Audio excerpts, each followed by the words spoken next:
Kyrie Irving is a basketball wizard. Irving, step back three. Kyrie Irving! It's like he plays a game within a game. Irving again. Oohs and ahs from the crowd. Manages to get the ball back. Putting on a show with a ball handling. Layup is good. As if he plays hide and seek with defenders, always shielding the ball from their grasp. Now you see me. Now you don't. Or it's like the ballet, where he makes other players tap dance around him, only to break their ankles one crossover later. Oh, no. But what makes Kyrie's handle so slippery and so deadly? What drills did he do to perfect his dribbling? And why can nobody block Irving's shot, despite him standing at just 6'3"? He got the stuff that will embarrass you, Okay. right? Kyrie got that stuff that make you go home and cry to your mama. Well, Irving was born left-handed, but because he attended a strict Catholic school, teachers forbade him from doing things with his naturally stronger hand and forced him to do everything with his right hand. I was getting slapped on the hand for writing with my left oh hand. wait, I never knew this. Yeah, that was old school. This was in '96. You were left-handed at first? Absolutely. By being ridiculously orthodox, teachers did Kyrie the biggest favor because he was soon able to do everything ambidextrously. Do you write lefty? Yeah, I could do both. Are you ambidextrous? Yeah, both sides of my brain are unlocked if you're asking. The second big help was that Kyrie's father was a former basketball player. Drayerick Irving was a hoop star at Boston University and once had a tryout with the Boston Celtics, after which he played pro basketball in Australia. But more importantly, Drayerick instilled a love for basketball in Kyrie, which became his obsession. In 4th grade, I wrote on my wall in the closet, "I will play in the NBA. I promise. Kyrie." Kyrie loved hooping more than anything, and he was practicing with his pops all the time. And at first, those practices weren't anything fancy. He just perfected simple moves, crossovers, between the legs, behind the back, but he repeated them thousands of times. And then he would work on combinations of those moves and counter moves and chain them together. By the 8th grade, Kyrie realized that what he could do with the basketball was unique and that nobody could handle the rock like he did. And his godfather agreed with that. Irving's godfather is Rod Strickland, a former NBA player and one of the best passers of the 90s. When Strickland saw Irving dribble in the backyard, he told Drayerick, "This boy is going to make you some money." But Kyrie's road to the NBA wasn't all so straightforward. Kyrie was a small kid, and as a high school freshman, he was only 5'7", skinny, and shot the ball from his hip.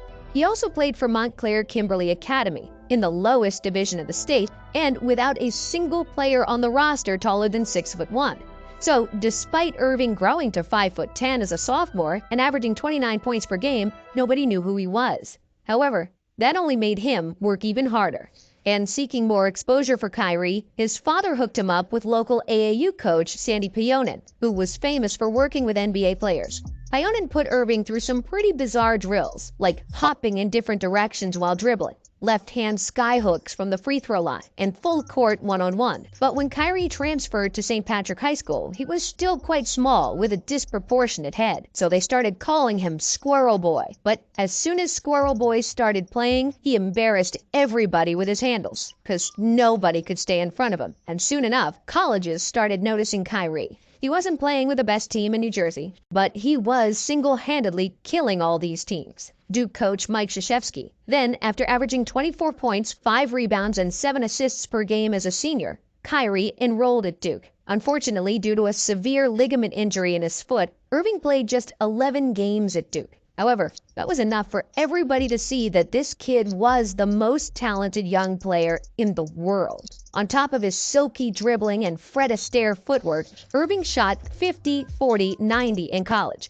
And nobody was surprised when the Cavaliers selected him with the first overall pick in the 2011 NBA draft.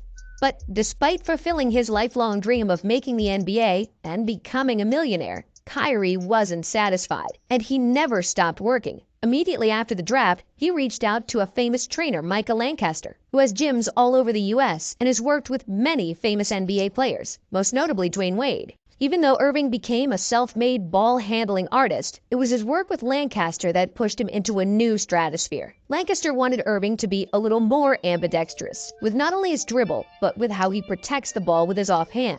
But Kyrie is one of the only people he'll let you play. He'd rather play defense on offense. He's defending the ball and keeping the ball away from you. He starts his point of attack, and he lets you dictate how this is gonna go. Yep. Lancaster made Kyrie keep his dribble so tight that he could swat away opponents' hands like flies while he handled the basketball. But that was just one of the things they worked on.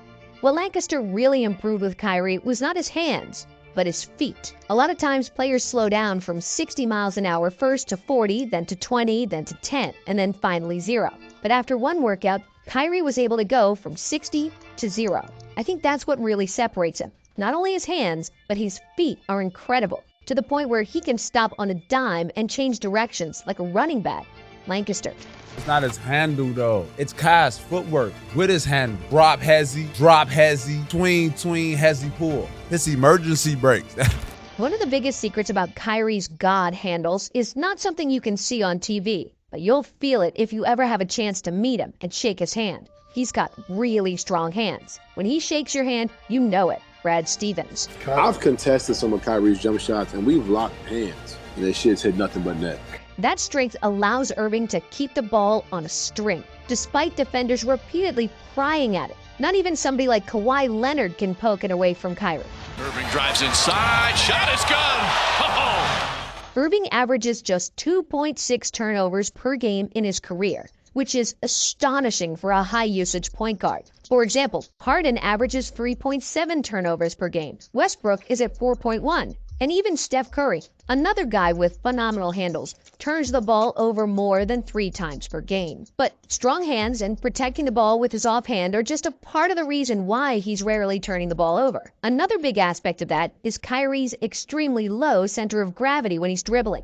Kai is so poised and balanced that even Michael Jackson wouldn't be mad at this smooth criminal. And another big thing about Kyrie is his rhythm. Kyrie's feet are always moving, and the timing between his step and his dribble is always in order, allowing him to make reactionary moves without losing control. Like a drummer or a ballroom dancer, it's almost impossible to knock Irving out of rhythm, and that's why he can change pace whenever he pleases. But how did Kyrie achieve this surgical precision? He used a specific drill that he copied from 3-time All-Star point guard Baron Davis. After watching a documentary about Davis, Irving learned that tying a plastic bag around his basketball could take his ball handling skills to the next level. Inside the bag, the ball becomes very slippery, which makes maintaining the grip and maneuvering the ball a lot tougher. The bag also cuts the amount of bounce the ball has, which made Irving develop more strength in his wrists and forearms. He also learned how to dribble the ball with just 1 finger at a time to strengthen his fingers. But that's not all. Another unusual dribbling drill that helped Kyrie develop dribbling in rhythm was dribbling 2 balls at the same time.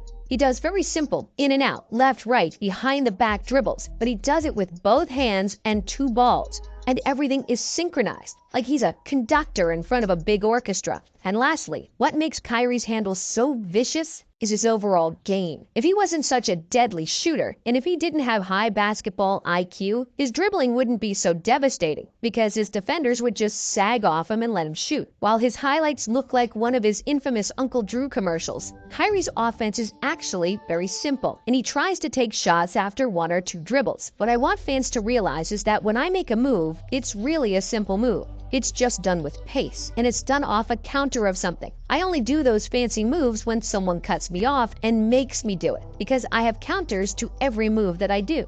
Kyrie. And when you watch the tape on Kyrie, you quickly realize that his words are true and that there isn't much pattern in how he dribbles the ball. He simply reacts to what the defense gives him. Irving doesn't know what he's going to do, and this unpredictability makes him unguardable. He changes speeds to keep people off balance. Perhaps the best way to put it into words, he has an uncanny ability to go one way, stop on a dime, right to left to right, whichever, and still be on balance and get by you. It's unpredictable. You just don't know which way he's going. Steph Curry. And Kyrie's 3 over Steph in 2016 might be the most famous play, but it's not the nastiest. That baseline move that I hit on Steph, head fake, jab,